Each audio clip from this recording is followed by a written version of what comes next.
Asma, tu me plais beaucoup, t'as une belle voix, amour. Ah, merci. Oh là là. Alors, bonjour à vous. Mais bon, c'est un genre journalistique de faire de l'humour dans ce que l'on fait, n'est-ce pas? Exactement, oui, bien sûr, bien sûr. Ça s'appelle du one-woman show. Alors, mi ngi noonu, vous parlez de l'art oratoire. Maanaam kàddu gu rafet. Naka la ñuy jàngee li nga xamante moom moo di kàddu gu rafet si je ne m'abuse. waaw waaw art oratoire ñëppay judd di wax. wax dafa nekk lu naturel chez les gens mais en fait am na ñu ko mëne am na ñu ko mënewul. par contre dafa bu fekkee ne taxaw pour wax ci kaw mbooloo ci kanamu mbooloo. ñu bëri dañ koy ragal parce que nit ñi lay xool ak yooyu la majeure partie des gens dañuy ragal wax ci kanamu mbooloo.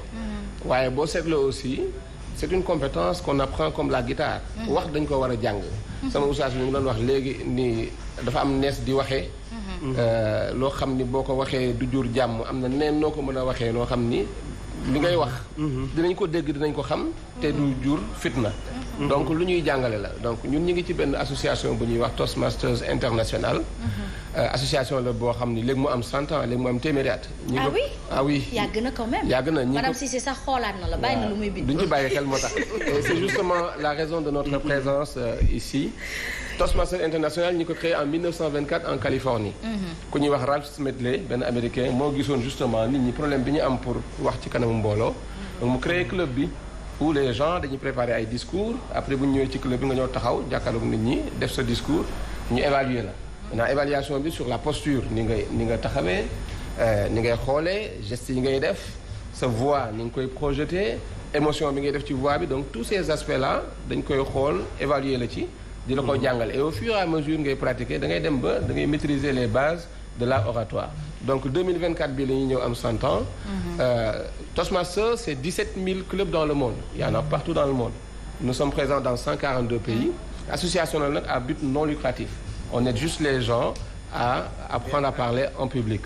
On est présent dans 142 pays dans le monde et au Sénégal nous avons 12 clubs on a des clubs en anglais en français am nañu sax club wolof.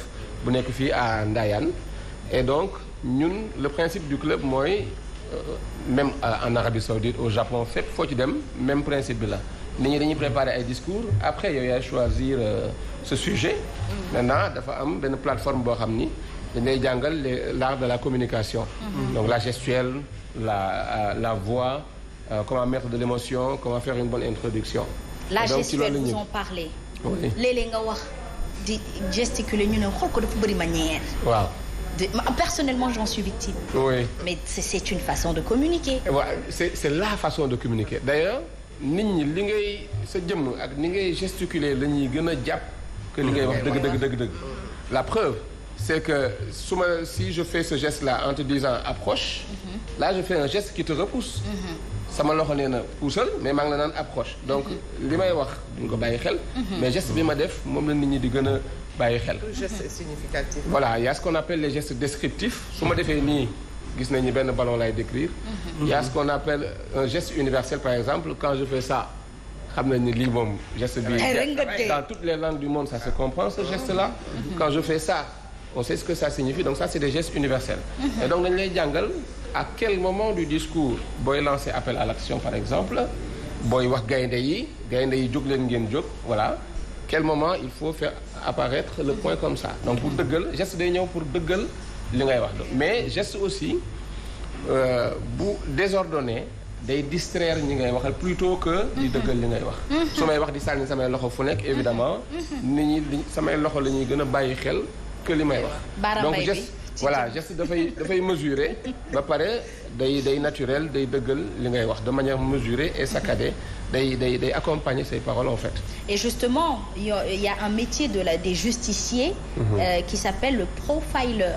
Exactement. Ils sont concentrés sur la communication du gestuel, ce que ton corps renvoie. Exactement. Pour détecter si ce que tes propos donnent ou disent sont réellement ce qui est vrai, ce qui est ressenti. Exactement. Justement par rapport à ce profiler-là, il y a ce qu'on appelle les expressions faciales.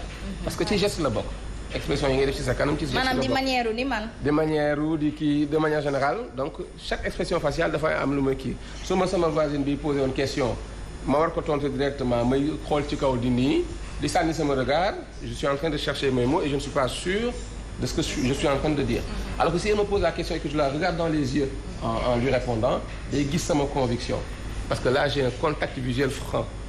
Et ça aussi, ça fait partie de la gestuelle qui doit accompagner la parole. Moo tax looy wax aussi da nga ko war a réfléchir. dafa war a dëggu ci yow. bu dëggoo ci yow rek après la gestuelle naturelle. day génn. C'est important. yéen seen ñaata ngeen par exemple xam nga yaa ngi ñaata ngeen seen i membres fii nañ ci réew mi. Parce que man je suis le directeur de la division.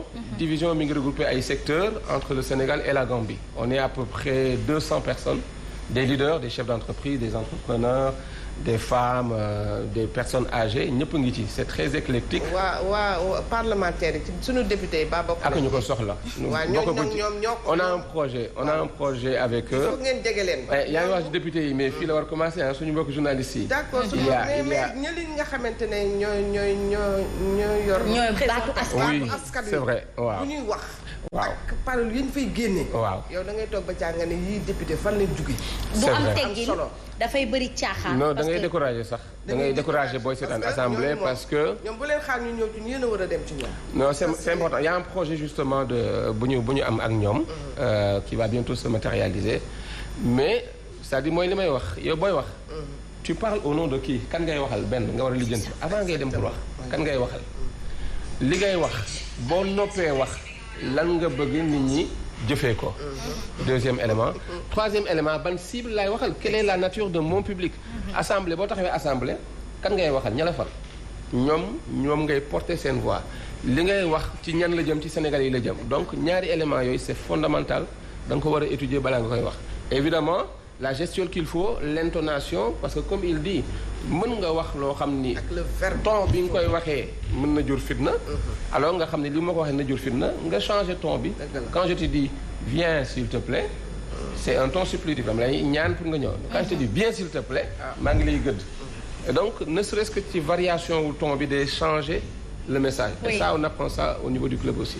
Mais justement tous les Sénégalais véritablement ont besoin de ça parce que quand on dit qu'on a tous remarqué un problème de comportement il est temps de retourner au début du comportement c'est-à-dire au commencement était le verbe dans la Bible yàlla da bi muy door dafa ne ikra wala mu ne balle donc wax la def mbir mi amal mu am donc kun fayakun boobu ba tey dañu lay wax ne wax la donc wax woowu moo samp àddina te bu fekkee ni jàngoo wax wi doo neex a sopp loo doon kilifa boo amul maîtriser au l'art de la parole maman da sa daraja dafay wàññeeku moo tax léeg-léeg nga gis nit mu am présence mais bu xëyee wax rek nga xeeb ko nga découragé ko et aujourd'hui on est très peu tolérant on a une connaissance limitée malheureusement au Sénégal amuñu maman après le bac après le travail après la licence ou le master du ñu dem gëstuwaat jàngiwaat exactement pour ñun pare nañu yegg nañu alors que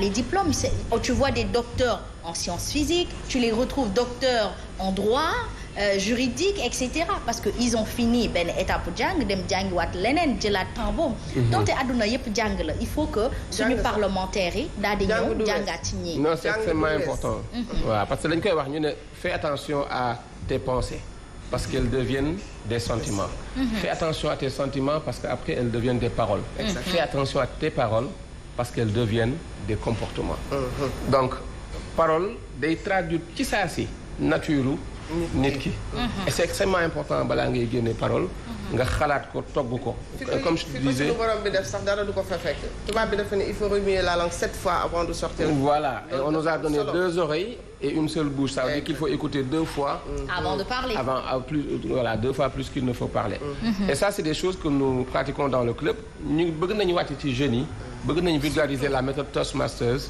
parce que day former jeunes yi te il y a un aspect développement personnel et leadership parce que justement le slogan de Toastmasters mooy where leaders are made là où se font les leaders c'est-à-dire da ngay utiliser la prise de parole en public di ko jàng mais derrière dañ lay jàngal à devenir un leader et un leadership basé sur des valeurs les valeurs au Toastmasters c'est le respect l'intégrité le service et l'excellence donc intégrité surtout mooy loo wax nga jëfee ko le respect de la parole donnée ak li ngay woote sa comportement wane ko le respect kenn waxatu ko mooy le fait d'accepter les principes de l'autre. Exactement. moom it mu accepter. C'est le vrai problème du Sénégal. problème mu oh respect mais la oh ñu là am là. on est Sénégal yàkkamti nañ pour revendiquer ay droits ñun posture bi ñuy am toujours lii laa am droit lii laa am droit mais c'est obligation nga war a commencer. les gens en général dañuy bàyyi teg seen obligation na le commencer di revendiquer di revendiquer. maanaam seen àq la ñuy gën a revendiquer que seen yelleef. voilà c'est-à-dire c'est ça lii laa war a am lii laa war a am mais day avant ngay revendiquer telle chose. est-ce que yow lii la war déjà. def nga ko ba pare. et c'est ça en fait le problème ici. parfois égoïsme lay indi Asma. waaw parce que bu fekkee sa bopp rek ngay xalaat yow li la arrangé rek ngay gis mais doo gis li nga xamante ne moom moo arrangé sa ay prochain moom moo arrangé ñi nga xamante ne ñoom nga nekkal. bu yàggee da ngay égoïste da nga wax benn point bu am solo sànq ci développement personnel. ndax dañuy wax ne pour que nga convaincre au moins il faut nga wóolu sa bopp. te ñu bëri problème boobu la ñu am. par exemple ñi nga xamante ne dañoo timide dañuy am problème pour exprimer en public. dafay nekk loo xamante ne dafay compliqué pour ñu lâcher wu parce que dañuy ragal. timidité boobu di nekk ci ñoom moom mooy tax bu ñu taxawee yow boo convaincre sa bopp doo mën a convaincre keneen.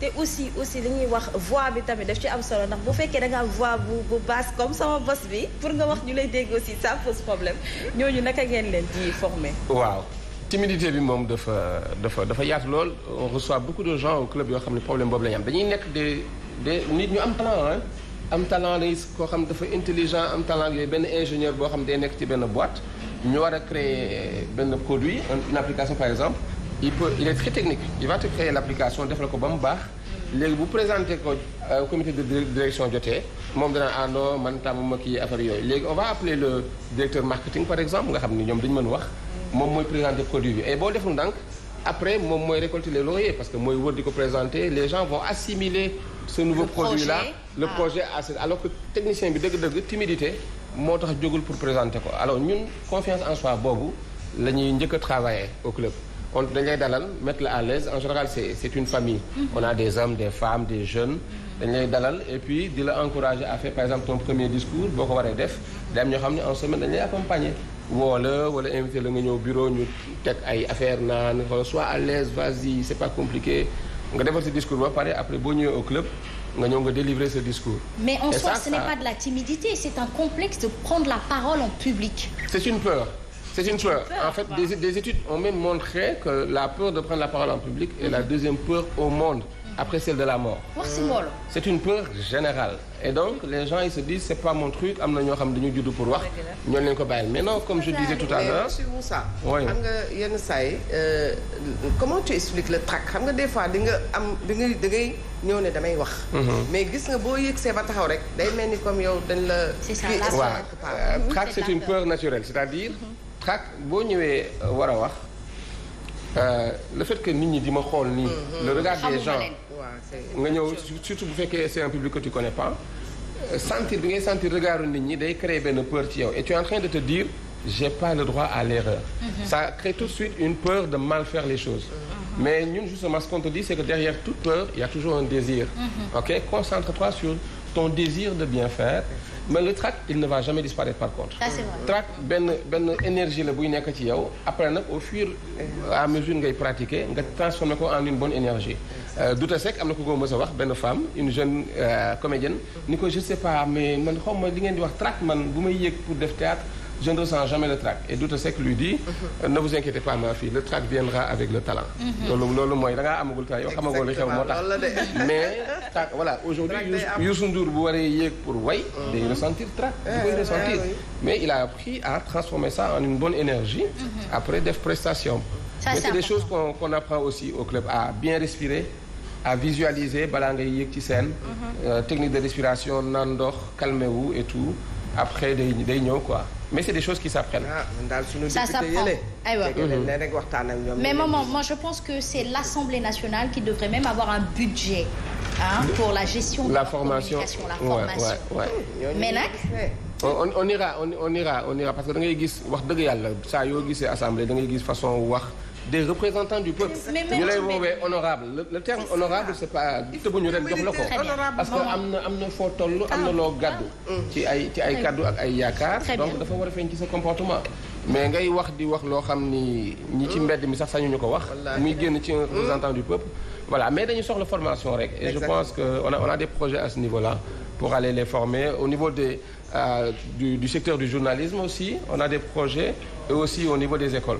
Parce que la base aussi, c'est les écoles. Je ne pense pas que le journalisme en soi ait besoin d'être retiré à 4 épingles. Pourquoi ?